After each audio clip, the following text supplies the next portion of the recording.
우리가 학교에 가면은요, 무엇을 배웁니까? 여러분, 초등학교 들어갔을 때 무엇을 배웠죠? 국어도 배웠고, 산수도 배웠고, 또 자연, 사회, 또 뭐가 있나요? 미술. 초등학교 때는 뭐 역사 같은 건 아직 배우나요? 한 4, 5, 6학년 되면 배우나 모르겠어요. 1학년, 2학년 때는 그런 간단한 것, 기본적인 것도 배우면서 그 중에 하나가 바른 생활, 기억나십니까? 예. 모든 과목이 중요하죠. 모든 공부가 중요하지만 사실은 우리가 학교에서 기대하는 것, 우리 자녀들이 학교에서 꼭 이것만은 배우면 좋겠다 하는 것이 무엇이 있습니까? 뭐 영어 잘하고 수학 잘하고 국어 잘하고 뭐 역사를 잘하고 이런 것도 중요하지만 사실 모든 교과 과정을 통해서 건강한 인격으로 빚어지는 것, 양육되어지고 훈육되어지는 것이 필요하다는 거예요. 그래서 제가 초등학교 때도 기억 남는 것이 바른 생활. 바르게 생각하고 바르게 말하고 바르게 행동하자는 거예요. 그러니까 선생님들도 그런 것들을 강조하셨어요. 그때는. 뭐는 하지 말라는 거예요? 거짓말은 하지 말라는 거예요. 거짓된 행동은 하지 말라는 거예요. 어떤 손해가 나도 정직해야 된다는 겁니다. 그래서 우리가 관계를 맺는 것도 그래요. 친구 관계도 그렇고요. 뭐 가정에서의 관계도 그렇습니다. 이웃과의 관계도 그래요. 이렇게 가정을 이루고 사회를 이루고요. 나라를 이루고 민족을 이루는 것. 이 세계의 모든 네트워크가 그렇습니다. 무엇에 기반되어져야 하는 것입니까? 이 정직, 공의로움에 기초되어져야 한다는 거예요. 이것이 무너지면은 다 사기치고 다 거짓말하고 다 위선적이고 속이고 이렇게 한다고 해보십시오. 이 사회가, 그러니까 한 나라가 제대로 설 수 없다는 거예요. 건강한 한 사람의 인격체로 인해서 건강한 가정이 세워져 가고 건강한 사회, 건강한 나라와 건강한 민족, 나아가서 건강한 세계가 형성되어진다는 것입니다. 그래서 바르게 생각하는 것이 중요합니다. 바르게 말하는 것이 중요해요. 바르게 행동하고 바르게 살아가는 것이 중요합니다. 불리하다고 해서 거짓을 이야기한다든지 거짓되게 행동한다든지 이런 것으로 인해서 이 관계가 결국은 좀먹게 되어지고 병들게 되어지고 당장은 유익하고 당장은 이로운 것 같지만 하나의 거짓말은 또 다른 거짓말을 낳게 되고요. 또 이 거짓말, 더 큰 거짓말을 낳게 되더라는 거예요. 나의 위선을 가리기 위해서, 나의 거짓된 그런 그늘을 가리기 위해서 더 큰 거짓말을 우리는 하게 되어져 있습니다. 이것이 모든 관계에 있어서 결국 관계를 왜곡시키고 병들게 만들고 종국에는 깨트리고 부서뜨리는 이런 파국으로 치닫게 되어진다는 것입니다. 우리 신앙의 삶도 그렇습니다. 무엇이 중요한가? 우리가 신앙으로 살아간다는 것, 믿음으로 살아간다는 건 뭡니까? 우리가 하나님 앞에 정직하게 서는 거예요. 내 안에 있는 부패된 성품이 있습니다. 내 안에 죄된 그런 욕망이 있어요. 심히 거짓되고 심히 부패된 그런 모습들이 있습니다. 왜 없겠어요? 이런 것을 우리가 말씀을 들을 때마다 믿음으로 우리는 인정하고 고백하고 하나님 앞에 내어드리는 거예요. 우리가 하나님 앞에 이런 것들을 숨기고요, 가리고 그런 것처럼 거룩하고 의로운 것처럼 살아가서는 안 되는 거예요. 우리 하나님 앞에만큼은 정직해지고 하나님 이 부분이 내가 아픕니다. 이 부분이 내가 어렵습니다. 힘듭니다. 고통스럽습니다. 어떻게 합니까? 우리가 말씀 들을 때마다 하나님 앞에 우리의 아픔과 우리의 왜곡되어졌던 부분들, 우리의 상한 심령들, 우리의 심히 부패되어진 그런 모습까지도 우리는 하나님 앞에 당당하게 믿음으로 내어드리고 또 올려드리는 저와 여러분 되시기를 바랍니다. 왜 하나님께서는 10계명을 통해서 특별히 제9계명 내 이웃에 대하여 거짓 증거하지 말라 이 말씀을 놓아두었겠습니까? 하나님의 언약, 하나님의 특별 계시, 하나님의 율법, 그 중에서 더 엑기스적인 이 10계명의 제 9번째 계명으로 왜 거짓말에 대해서, 거짓 증거하는 일에 대해서 하나님은 이렇게 언급하시고 분명한 하나님의 율법으로, 하나님의 계명으로 삼아 놓았던 것일까요? 왜 그렇겠습니까? 이 거짓이 너무나 중요하다는 거예요. 거짓말하지 말라, 거짓 증거하지 말라는 말은 뭡니까? 진실되게 살아라는 거예요. 진리를 가지고서, 진리를 받은 자로서, 하나님의 그 특별 계시, 하나님의 그 생명의 진리의 말씀을 받은 자로서 진리를 따라 생각하고 진리를 따라 말하고 진리를 따라 행동하라는 겁니다. 진리를 따라 살아가라는 거예요. 이 거짓말하는 거 그냥 우리는 뭐 초등학교 때 혹은 중고등학교 때 학교에서 배웠던 뭐 바른 생활 이야기, 거짓말하지 말자. 제9계명에서 이 거짓말하지 말라, 거짓 증거하지 말라라는 말은 단순히 윤리적이고 도덕적인 차원에서 말씀하시는 것이 아니죠. 이것은 영적인 문제고 하나님과의 관계에 있어서 너무나 중요한 말씀이 된다는 거예요. 너무나 중요한 원리가 되어진다는 거예요. 그래서 나의 신앙의 삶을 우리는 늘 언제나 이 말씀을 통해서 자가 진단할 수 있습니다. 나의 영적인 상태가 어떠한지, 나의 영적인 수준이 어떠한지, 내가 하나님 앞에서 온전히 서 있는지 무엇을 통해서 알 수 있습니까? 하나님의 율법, 하나님의 말씀, 하나님의 그 약속을 우리의 마음판에, 우리의 삶 가운데 비춰보시면 내가 바로 서 있는지, 나의 영적인 건강은 어떤지를 우리는 확연하게 나타내 볼 수가 있더라는 것입니다. 오늘 9계명에 있어서 거짓말하지 말라, 거짓 증거하지 말라, 이것은 단순히 윤리적인 도덕적인 이야기가 아니라 하나님 앞에서 나의 영적인 상태를 우리는 진단하고 확인하고, 혹 우리가 영적으로 깨어지고 왜곡되어져 있고 영적으로 병들어 있으면 그 말씀을 통하여 다시 한 번 더 하나님의 은혜 가운데, 하나님의 구원 가운데 우리는 나아가야 합니다. 몸부림치셔야 돼요. 그냥 우리가 한번 예수 믿고 구원받았다는, 한번 구원받으면 영원하죠. 그러나 그것을 우리가 악이용해서, 그렇잖아요. 영지주의자들이 그랬거든요. 한번 영이 구원받으면 육은 그냥 마음대로 살아도 된다, 거짓 가르침을 주는 거예요. 먹고 마시고 쾌락을 쫓고 살아도 그냥 끝까지 그렇게 가는 거예요. 거짓된 가르침에 속으면 안 된다는 거예요. 우리는 하나님의 말씀 앞에 서야 돼요. 하나님의 말씀 앞에 내가 어떤지, 우리 자신이 어떤지를 살펴보고 늘 언제나 그 말씀을 통해서 하나님께로 돌이키는 은혜가 있기를 소원합니다. 왜 하나님께서는 제9계명에 거짓 증거하지 말라, 거짓말하지 말라 이 말이잖아요. 거짓말이든지 거짓 행동이든지 거짓된 삶을 살아가지 말라는 거예요. 왜 그렇게 말씀하셨겠어요? 거짓과 하나님은 양립할 수 없다는 거예요. 거짓과 하나님은 함께 설 수 없다는 거예요. 우리는 하나님도 믿고 거짓도 취하는 삶을 살아갈 수가 없다는 것입니다. 왜 그렇습니까? 하나님은 진리 되시기 때문입니다. 하나님의 말씀은 진리이시기 때문입니다. 하나님은 거룩하신 분이시기 때문입니다. 하나님은 공의로우신 하나님이시기 때문입니다.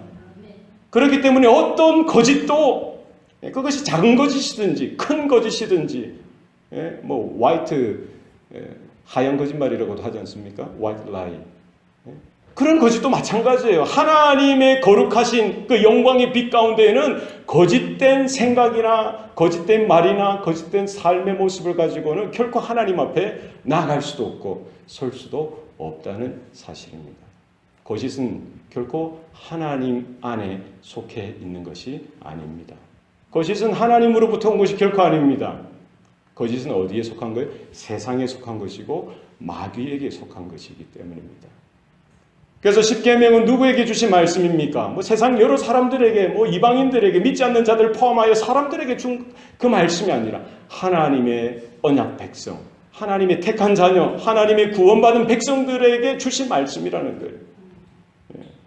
그러니까 우리는 단순히 뭐 윤리적으로 도덕적인 그런 기준이나 가치를 가지고 야, 거짓말하지 말아야지, 착하게 살아야지, 바르게 살아야지, 이런 수준이 아니라 이 거짓말 한마디, 거짓된 생각 하나, 거짓된 행위 하나가 결국 나와 하나님과의 관계, 나의 영적인 상태, 나의 영적인 위치, 이 모든 일들을 알려주는 것이라는 거예요. 거짓을 가지고는 하나님의 은혜 가운데, 하나님의 말씀 앞에, 하나님의 임재 가운데, 하나님의 영광 가운데 결코 설 수도 없고 나아갈 수도 없다는 사실을 여러분 기억하시기를 바랍니다.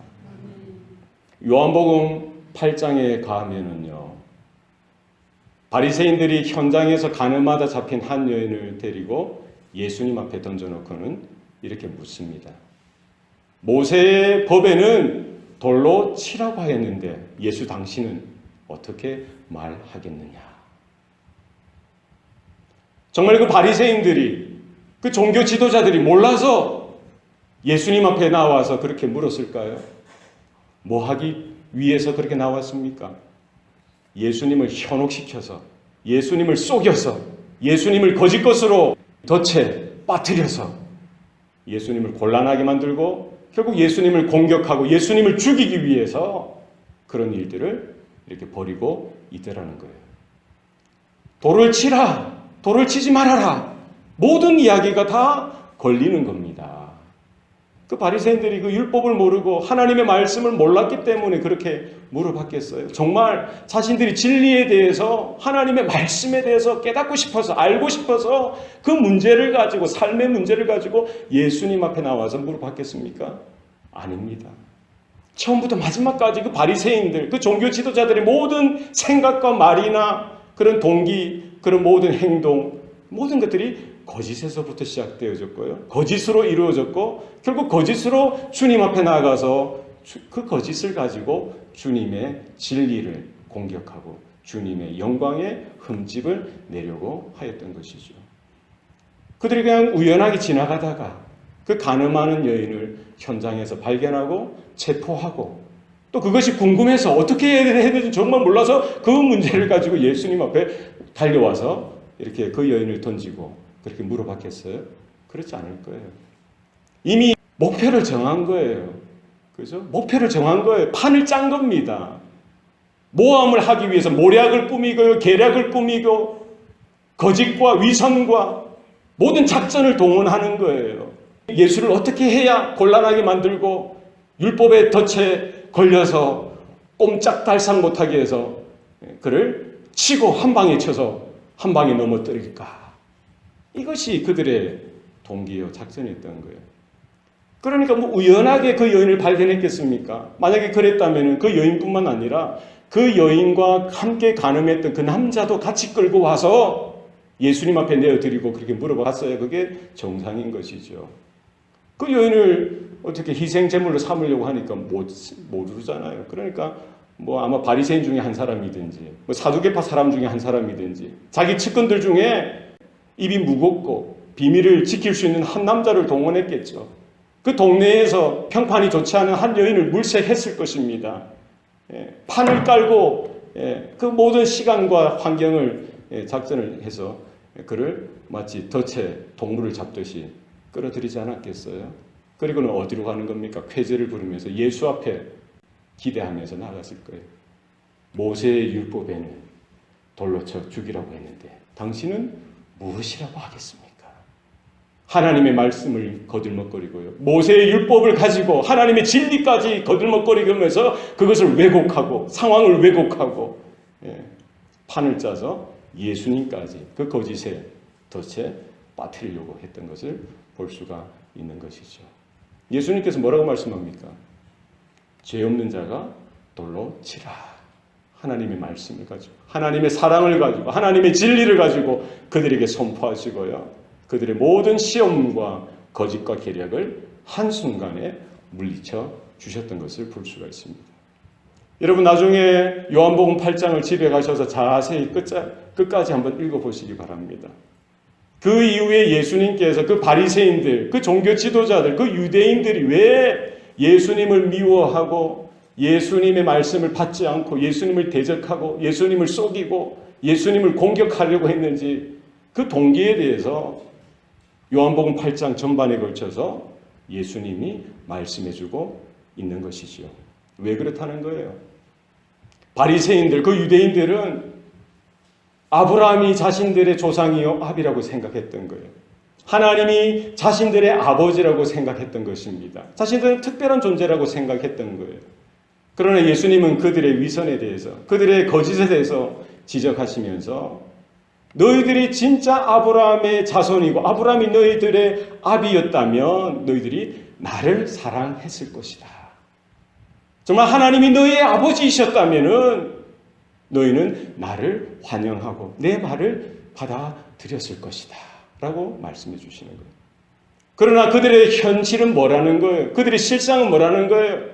오히려 예수님을 미워하고 예수님을 적대시하고 예수님의 말씀을 거부하고 예수님을 이렇게 괴계에 빠뜨려서 예수님을 공격하고 죽이려고 하는 그들의 모습에 대해서 지적하시면서 너희들이 현실을 보라는 거예요. 너희들이 아브라함의 자손이었다면 그렇게 행동하지 않았을 것이다 라고 말씀하시는 것이죠. 나는 내 아버지에게서 본 것을 나는 행하고 너희들은 너희 아비에게서 들은 것을 행하는도다 라고 이야기하는 거예요. 아브라함이 너희의 아비가 아니라 하나님이 너희의 아버지가 아니라 너희의 아비요 너희의 아버지는 누구냐? 누구라고 이야기합니까? 요한복음 8장 44절에 보면 너희는 너희 아비 마귀에게서 났으니 너희 아비의 욕심대로 너희도 행하고자 하느니라. 그는 처음부터 살인한 자요 진리가 그 속에 없으므로 진리에 서지 못하고 거짓을 말할 때마다 제 것으로 말하나니 이는 그가 거짓말장이요 거짓의 아비가 되었음이라. 지금 예수님은 그 바리새인들 유대인들의 모든 거짓된 행동을 꼬집어 들춰내시면서 결국 그들이 거짓말할 수밖에 없었던 것, 거짓된 행동을 할 수밖에 없었던 것, 진리 대신 예수님을 맞이하고 환영하지 못할 수밖에 없었던 그 이유에 대해서 뭐라고 말씀하시는 거예요?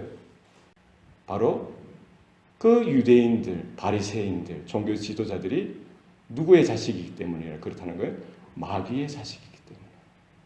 거짓의 아비 된, 거짓말장이 된, 처음부터 살인한 자 된 그 마귀의 자식이기 때문에 그들이 행하는 모든 것들이 거짓이었다는 겁니다. 물론 종교 생활은 하죠. 율법을 알죠. 거기에 대한 지식은 있죠. 그러나 이 모든 것들이 거짓에 근거되어졌던 것이다 라고 말씀하고 있는 것이죠. 요한복음 8장 44절을 여러분 보시기 바랍니다.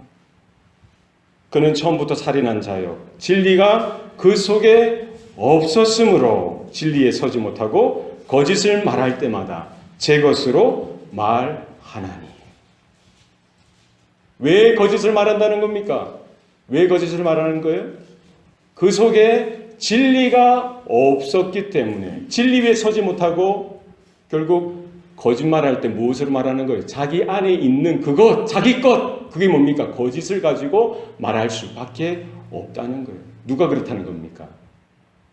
거짓의 아비, 거짓말장이 된 마귀가, 사탄이 말하는 것마다 진리를 말할 수 없는 거예요. 진리가 없기 때문에 자기 안에 있는 거짓을 가지고 늘 언제나 거짓을 말할 수밖에 없더라는 겁니다. 그러니까 그 자식된, 마귀의 자녀된 그 바리새인들도, 그때 당시 종교 지도자들도 뭐를 말할 수밖에 없는 거예요? 자기들한테 진리가 없기 때문에, 진리 위에 서지 못했기 때문에 자신들의 아비된 마귀를 쫓아서 자기 안에 있는 것, 거짓을 가지고 이야기한다는 것입니다.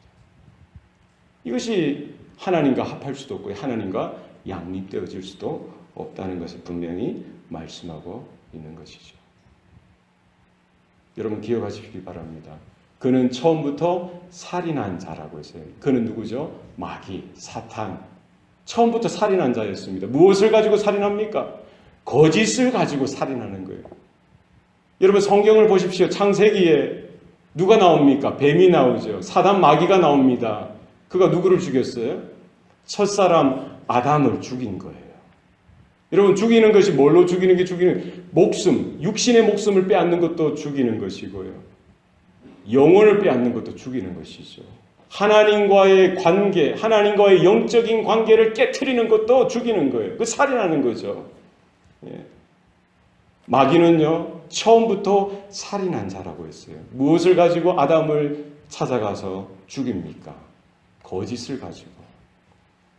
하나님의 진리를 가지고 가죠. 그러나 거짓 것으로 왜곡되어 바꾸어서 아담과 하와를 현혹시키고요, 속이는 거예요. 뭐라고 거짓말합니까? 하나님이 정말 에덴 동산의 모든 나무의 실과를 먹지 말라 하시더냐? 하나님이 그렇게 말씀하셨습니까? 하나님이 뭔가는 말씀하셨어요. 뭐라고 말씀하셨어요? 아담에게. 에덴 동산에 있는 모든 나무의 실과는 너희가 임의로 먹되 동산 중앙에 있는 나무의 실과는 먹지 말라. 동산에 있는 모든 나무의 실과는 먹으라는 거예요. 그러나 동산 중앙에 있는 선악을 알게 하는 그 나무의 실과는 먹지 말라는 거예요. 그것을 먹는 날에는 너희가 정령 죽으리라. 이 말씀을 가지고 하와에게, 아담은 좀 더 똑똑했던 것 같죠. 아담에게 먼저 말씀하셨겠죠. 그러니까 아담을 통해 들었던 그 하와에게 가서 하나님의 말씀을 살짝 왜곡시켰어요. 거짓것으로 바꾸어서 하와를 헷갈리게 만들고 현혹시켜서 속여서 거짓의 종이 되어지게 하는 거예요. 타락하고 불순종하여 죄악의 나락에 떨어지게 하는 겁니다. 하나님과의 그 복된 관계를 깨트리게 만들고요. 하나님 편에 서지 못하도록 거짓의 종이 되어지게 하시고 거짓의 자식이 되어지도록 만드는 것입니다. 여러분 속지 마시기 바랍니다. 야, 네가 먹으면 진짜 죽지 않아. 그것을 먹는 날 너희 눈이 밝아져서 하나님과 같아지게 될 거야. 거짓의 메시지를 던지는 거예요. 마귀는 처음부터 살인한 자였고요. 처음부터 거짓말로 첫사람 아담을 죽였던 자였습니다. 지금도 마찬가지예요. 이 마지막 때에도 사단의 전략은 똑같습니다. 마귀의 전략은 똑같아요. 무엇을 가지고 하나님을 대적합니까? 무엇을 가지고 하나님의 나라를 공격합니까? 무엇을 가지고 하나님의 자녀된 주님의 몸된 교회된 그 성도들을 유혹하고 현혹시키고 시험에 빠지게 만들고 죄악에 빠지게 만들고 하나님을 떠나게 만듭니까? 무엇을 가지고요? 거짓을 가지고 하나님의 진리 말씀을 거짓 것으로 왜곡시켰어요. 그냥 막 거짓말을 하는 거예요. 여러분 잠잠히 생각해 보세요. 성령을 받은 성도들도 하나님의 자녀들도 정말 신실하게 평생 경건하게 신앙생활을 하신 분들도 다 이 유혹이 있는 거예요. 우리 가운데는 두 가지 메시지가 늘 언제나 같이 들립니다. 어떤 메시지일까요? 하나님이 주신 메시지가 들리는 거예요. 성령의 메시지, 진리의 메시지가 들려요. 또 한쪽에서는 누구의 메시지? 사단의 메시지가 들리는 거예요. 거짓의 메시지가 들리는 거예요. 사단은요, 거짓말쟁이입니다. 거짓의 아비입니다. 현혹하는 자입니다. 택한 자라도 그냥 놔두지 않습니다. 삼킬 자를 찾듯이 두루다니며 우는 사자와 같이 찾아서요. 그 거짓으로 현혹하고요. 하나님으로부터 떨어져 그 죄악의 거짓된 그 자리로 나가 떨어지도록 만드는 게 바로 사단의 전략인 거예요. 지금도 마찬가지예요. 수많은 이단들, 수많은 거짓 선생들, 수많은 거짓 선지자들, 초대교회뿐만 아니라 지금도 마찬가지입니다. 하나님의 진리를 가지고 있다고 하면서 진리가 아닌 세상적이고 마귀적이고 세속적인 것으로 바꾸어서 하나님의 자녀들을 미혹하고 유혹하고 거짓 가운데 빠뜨리는 거예요. 우리 개인들도 마찬가지입니다. 여러분의 생각을 잘 이렇게 살펴보세요. 무엇을 할까 생각하는 것. 두 가지 생각이에요. 거짓된 생각이 있고요. 어떤 생각이 있습니까? 진실된 생각이 있는 거예요. 사단은 늘 언제나 거짓된 메시지를 주는 거예요. 네가 이렇게 살아서는 안 되지. 돈을 더 모아야지. 더 출세해야지. 더 높은 자리로 올라가야지. 거기에 행복이 있는 거야. 거기에 보람이 있는 거야. 거기에 가치가 있는 거야. 하면서 무엇을 바라보게 만드는 거예요? 이 땅을 바라보게 만드는 거예요. 그렇지 않습니다. 진리의 영 되신 성령의 음성에 여러분 귀를 기울이시길 바랍니다. 이 세상이 아니라 하나님의 말씀, 생명의 진리 가운데에 우리의 마음과 생각과 우리의 삶을 드릴 수 있도록 늘 언제나 두 가지에 우리는 선택해야 되고 결정해야 되는 거예요. 아나니아와 삽비라 알죠? 하나님의 성령이 초대교회 가운데 임하였어요. 모두 다 성령을 받고 얼마나 감동하고 감격스러운지 하나님의 은혜를 나누지 않으면 배기지 못하는 거예요. 하나님의 사랑을 너무나 감동스럽게 받았기 때문에 구원이 무엇인지 하나님의 나라가 무엇인지 깨닫게 되니까 이 땅에 있는 것이 지푸라기처럼 여겨지는 거예요. 예전에는 물질을 위해서 세상의 명예를 위해서 성공을 위해서 살았다고 한다면 이제는 하나님의 나라에 속한 자녀로 하늘에 속한 자로서 하나님을 위하여 하나님의 영광을 위하여 주님께서 왜 이 땅에 오셨고 주님께서 행하신 것이 무엇이고 이루신 것이 무슨 일인지 바로 그 십자가의 복음을 깨닫고 나니까 180도 변화된 삶을 사는 겁니다. 자신에게 있는 물질들, 전답들, 재산들 다 팔아서 그냥 사도 앞에 갖고 오는 거예요. 누가 강제한 것도 아니죠. 자원하여서 성령의 감동으로 이렇게 바치는 거예요. 그것을 필요에 따라 가난한 자들에게 성도들 가운데 나누어 주고요. 함께 든든히 서가는 교회로 세워져 가는 것입니다. 그 중에 아나니아와 삽비라 부부는 뭐였어요? 그것도 그냥 따라한 거예요. 팔아서 일부는 근데 감추고요. 일부만 사도 앞에 내어드리는 거예요. 무엇입니까? 베드로가 무엇을 본 거예요? 성령께서 무엇을 알려주신 겁니까? 사단이 그들 마음 가운데 가득하였던 것. 그래서 그들이 거짓된 생각과 거짓된 행위로 하나님 앞에 나아갔던 것을 바로 간파하도록 했던 거예요. 하나님이 하나를 드리느냐, 둘을 드리느냐, 전부를 드리느냐 거기에 관심이 없으시죠. 무엇을 보시는 겁니까?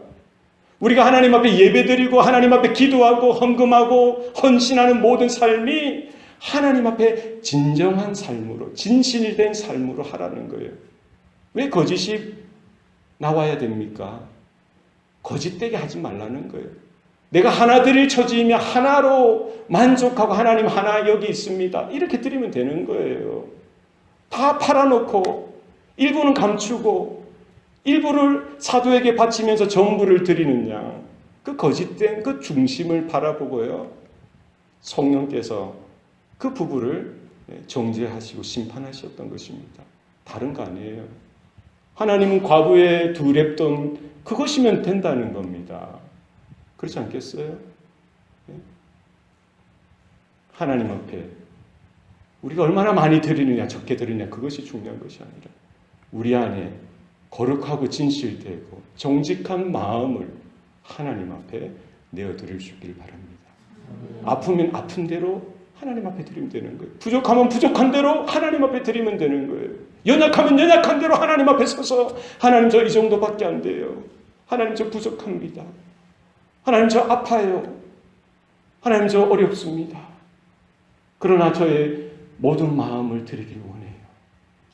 하나님 원하시면 나의 생명까지도 주님 나라 위하여 드리길 원합니다. 그러나 부족합니다. 하나님 이것이라도 받아주세요. 그거면 족하죠. 이스라엘 구약의 백성들이 수만의 양을 잡고 수십만 마리의 소를 잡고 드렸어도 하나님이 그것을 보시고요. 역겹다고 하시고 가증스럽다라고 하시면서 그 모든 재물을 받지 아니하셨어요. 왜 그렇습니까? 그들 가운데 뭐가 있었기 때문에 그래요. 정직과 진실과 공의와 의로운 삶은 사라지고 거짓된 것으로 심히 부패된 것으로 가증스럽고 위선적인 모습으로요. 하나님 앞에 그냥 수만의 양을 드리고 소를 드리면 하나님은 그 기름과 그 재물에 타는 냄새로 만족하실 거야. 마치 세상을 섬기듯이 바알을 섬기고 아세라를 섬기고 이방신들을 섬기던 그런 마음 가지고 거짓된 부패된 마음을 가지고 하나님 앞에 그래 드려봤자 하나님이 그 중심을 보시는 거예요. 여러분 기억하시길 바랍니다. 거짓말하지 말자. 마음에 깊이 새길 수 있길 바랍니다. 거짓말하는 건요. 처음에 누구한테 거짓말하는 걸까요? 자기 자신에게 거짓말하는 거예요. 거짓된 생각, 거짓된 마음, 거짓된 행동. 결국 누구를 먼저 속이는 거예요? 내 자신을 속이는 거예요. 내 양심을 속이는 겁니다. 그리고 누구를 속이는 겁니까?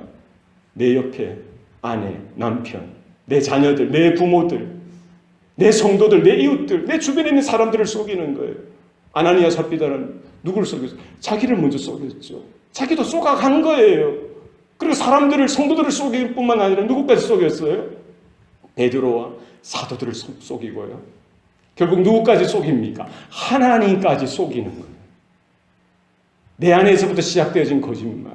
사단이 늘 언제나 부추기고, 악한 사단 마귀가 우리 가운데 늘 언제나 거짓된 정보를 주고요. 거짓된 감정을 주고요.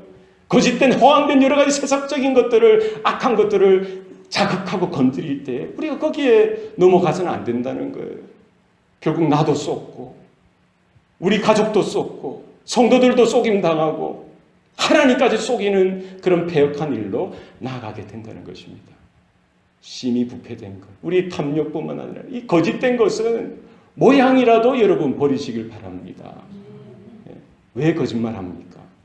요한복음 8장 44절 말씀에 진리가 그 속에 없으므로 진리 위에 서지 못하고 거짓말할 때마다 제 것으로 말하느니라. 뭐가 없기 때문이에요? 진리가 우리 가운데 없으면, 거룩한 하나님의 성령의 영이 우리 가운데 임하지 않으면 늘 언제나 우리는 거짓에 한 발자국, 두 발자국, 거짓된 그 사단의 꾀임에 빠져서 거짓의 자식으로, 마귀의 자식 노릇하면서 이 아까운 인생을 허비할 수 있다는 사실을 여러분 기억하시고요. 한 번이면 족한 거예요. 여러분, 아담이 넘어졌던 거 그것을 보시기 바랍니다. 아간이 넘어졌던 거 그것을 보세요. 아나니아와 삽비라가 넘어졌던 거 그거 보세요. 성경을 보시기 바랍니다. 다윗도 마찬가지죠. 다윗도 마찬가지죠. 속았던 거예요. 거짓에 넘어간 겁니다. 저 여인을 내가 취하면은, 저 밧세바를 내가 취하면은 내가 행복할 거야, 만족할 거야. 속은 거죠. 그게 아니죠. 하나님 앞에 정죄를 지키고, 하나님 앞에 정직하고, 하나님 앞에 거룩함을 지켜서 그 어떤 쾌락이나 그 어떤 욕심이나 탐욕이나 마귀가 주고 세상이 주는 그 거짓된 메시지에 여러분 귀를 기울이지 마시고 하나님의 진리 가운데, 하나님의 생명 가운데, 하나님의 말씀 가운데 거하고 하나님의 진리가 우리 가운데 풍성히 거하는 저와 여러분의 삶이 되시기를 바랍니다. 내가 거룩하니 너희도 거룩하여라. 우리 다 부족합니다. 아차하면은 거짓의 덫에 빠지기 쉽습니다. 하나님의 말씀, 생명의 진리, 성령의 은혜가 우리 가운데 거하고요. 우리가 그 은혜 가운데, 하나님의 임재 가운데 거하는 방법 밖에는 다른 길은 없어요. 어떻게 거짓과 싸워서 이기겠어요? 어떻게 사단의 마귀의 유혹과 공격을 우리가 방어하고 이기겠어요? 다른 것 없습니다. 여러분, 십자가, 복음 가운데, 하나님의 생명의 진리, 말씀 가운데 한 걸음도, 두 걸음도 그 중심 가운데로 나오시고 거하시길 바랍니다. 마지막까지 십자가 붙들고 진리 붙들고 생명 가운데 여러분도 살고, 여러분들의 자녀들도 살고, 여러분들의 가정들도 지키고 살리고 교회도 세우고 하나님의 나라를 확장하며 악한 사단 마귀, 모든 괴계와 모든 거짓과 모략을 우리가 대항해서 대적해서 이기는 그날까지 우리가 한순간도 여러분 긴장을 풀지 마시고 이 싸움을 싸워나가는 저와 여러분 되시기를 바랍니다. 기도하시겠습니다. 살아계신 아버지 하나님, 오늘도 말씀을 통하여 우리에게 말씀하여 주시니 감사합니다. 이웃에 대하여 거짓 증거하지 말라라는 말씀을 통해서 또 우리 마음 가운데 마음판에 새기게 하시고 결코 우리의 생각이나 말이나 행동에 있어서, 삶에 있어서 거짓은 그 모습이라도, 그림자라도 생겨나지 않도록 하나님께서 주장하셔서 버리게 하시고 우리가 십자가를 붙들고 진리 가운데, 생명의 말씀 가운데 거하는 성도들 되게 하여 주시옵소서. 감사드리고 예수님 이름으로 기도합니다. 아멘.